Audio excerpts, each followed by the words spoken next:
What's going on, guys? I'm FlexZero, your tech hero, and today I'm going to be showing you everything that I'm going to be using to cable manage my gaming setup.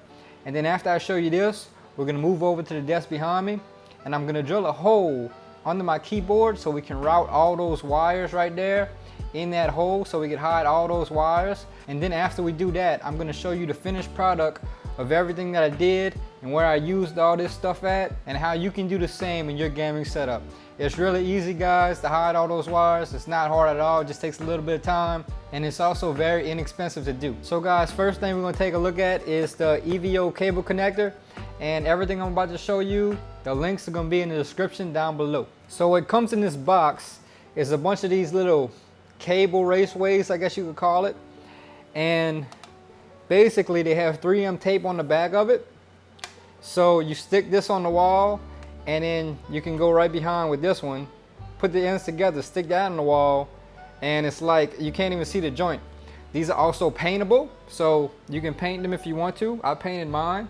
Now, how you get the cables in here is you just slide open the top piece like this. You can slide it all the way off if you want to, and then to put it back on, you just go ahead, slide it back in. So in the box, it also comes with some corner pieces. I painted this one because I thought I would need it for whatever I was doing, but ended up not needing it. So how you would use this is simply just put the long piece and snap the corner piece on just like that. Then you take the other piece and you snap that on, and now you got a 90-degree angle. It also comes with a little saw to cut these if you need, and it actually works pretty good. You don't need to use this. I mean, you could use a hacksaw if you got one, but if you don't, it comes in a box. So where would I use something like this? Well, if you got like 2 or 3 cables, then I'd use this.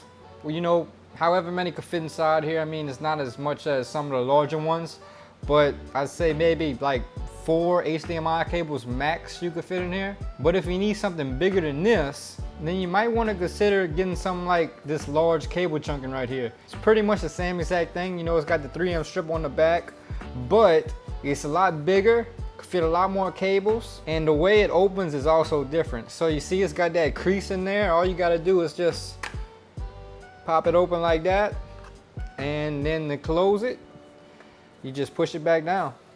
Now these come in like 40-inch strips, so this is all I have left from the 40-inch strip, but these are also paintable. I can't recommend these enough. They work great.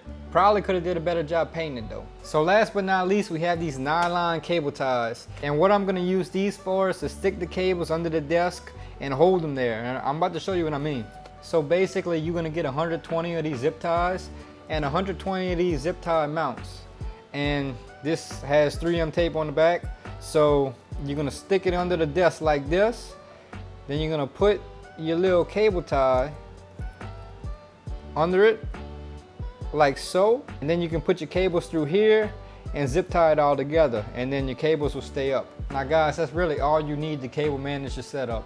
However, if you want, for $15 you can pick up this zip tie kit.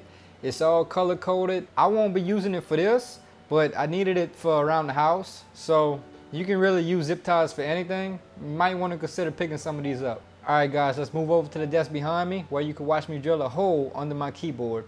Alright, so first thing that I did, I went and get everything center with these monitors. Okay, so you only got one shot at this, really.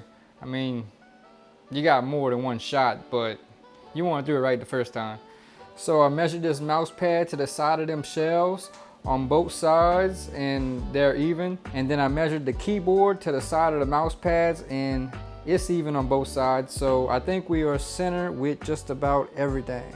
Now before we go ahead and actually drill the hole, I'm gonna unplug the mouse pad, unplug the keyboard, and I wanna show y'all something right quick. All right, so I got everything unplugged, but check this out. Make sure you check your keyboard wire or any wires you're gonna have to put through a hole, and make sure they don't have like a little controller on the end of them, because that hole is gonna need to be big enough to fit this through. So in my case, I'm going to be using a 1 1/8 inch spade bit. Now you could use a hole saw, but I don't think you're going to find a hole saw this small. I mean, you might, but this is going to work fine. So some of you might cringe at this next part, but I'm about to ruin my desk. And I know some people won't agree with this. They'll probably be mad that I'm doing this. Technically, it's a $400 piece of wood. It was $200 from Ikea, and the shipping is also $200, so $400. But anyway, I ain't worried about it. Here we go. What you think about when you're born into a fire? Let them burn it out. Sell them to the richest buyer. They wanna let the world decay. They tell us lies and fade away. We feel betrayed. We were raised. So when the drill first went into the wood, I was like, oh my God, what have I done? But it was too late, so I had to keep going with it. But you know, it actually turned out pretty doggone, I don't know, that looks pretty good to me.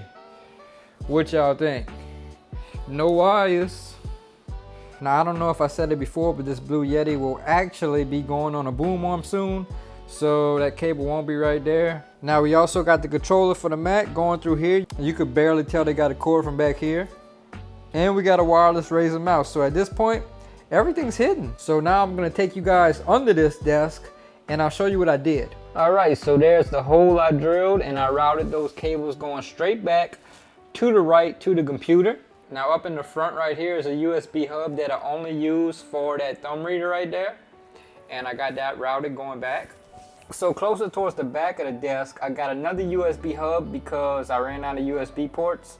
So I want to say this is powering the mouse pad, the mic, the mouse, and something else that I'm not sure of.